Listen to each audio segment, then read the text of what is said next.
Nikos Aliagas, The Voice, son fief en Grèce, où il a hérité d'une maison médiévale.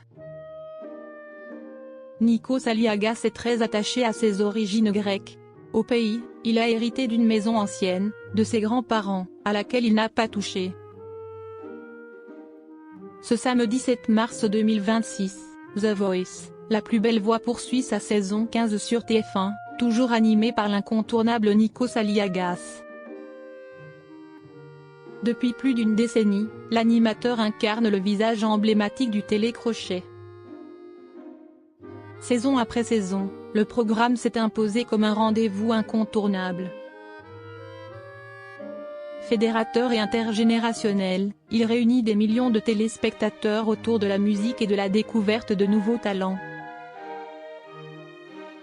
Au fil des éditions, l'émission a révélé de nombreux artistes devenus des figures majeures de la scène musicale française. Parmi eux figurent notamment Louane, Slimane, Amir, Claudio Capéo, Kenji Girac. Mais aussi Jérémy Frérot, Maël, Mentissa, Bilal Hassani, Anne Silla ou encore Camille Lelouch. Cette nouvelle saison voit une nouvelle promotion de candidats monter sur scène avec l'espoir de s'inscrire, eux aussi, dans cette lignée d'artistes révélés par le programme. Si Nikos Aliagas est aujourd'hui indissociable des grandes soirées télévisées françaises, l'animateur reste profondément attaché à ses racines grecques. Né à Paris dans une famille originaire de Missolonghi, une ville située sur la rive nord du golfe de Patra, en Grèce, il entretient un lien très fort avec ce territoire familial.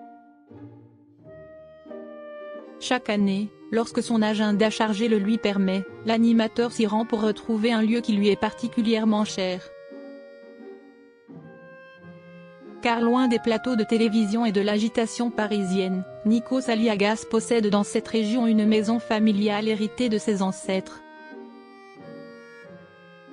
Une demeure bien différente des villas luxueuses souvent associées aux célébrités. Construite à la fin du XIIIe siècle, cette bâtisse médiévale se distingue par son charme rustique et son confort très rudimentaire.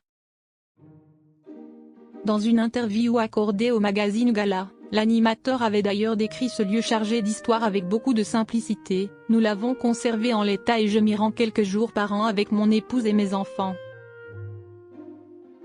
Sur place, peu de modernité, il y a à peine l'électricité, pas de téléphone, pas de télé, rien, expliquait-il.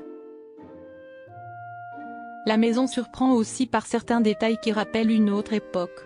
Les toilettes sont dans le jardin, confiait-il encore.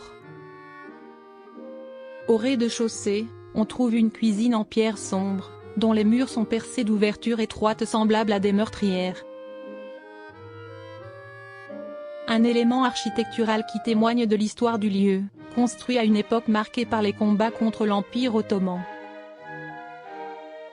Pour Nikos Aliagas, ce refuge familial est bien plus qu'une simple résidence secondaire. C'est un symbole de transmission. Ses parents et ses grands-parents étant originaires de cette région, l'animateur tient à préserver cette maison dans son état d'origine, comme un hommage à ceux qui l'ont précédé. Ses grands-parents, agriculteurs, cultivaient notamment du tabac dans la région. Une vie simple et rude qui a profondément marqué l'animateur. Mes grands-parents étaient des travailleurs manuels, des gens de la terre, racontait-il avec admiration. Un héritage qu'il souhaite aujourd'hui transmettre à ses propres enfants.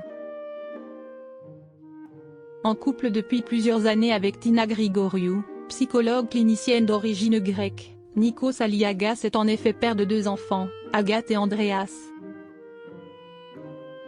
La famille partage une culture plurielle, entre la France, la Grèce et le Royaume-Uni. Une richesse culturelle que l'animateur s'efforce de faire découvrir à ses enfants lors de ses séjours estivaux. Dans cette maison presque hors du temps, loin du rythme effréné de la télévision, le présentateur retrouve une forme de simplicité et d'authenticité. Pas de domotique, pas de grands écrans ni de piscine, seulement les murs de pierre, la nature environnante et la mémoire familiale.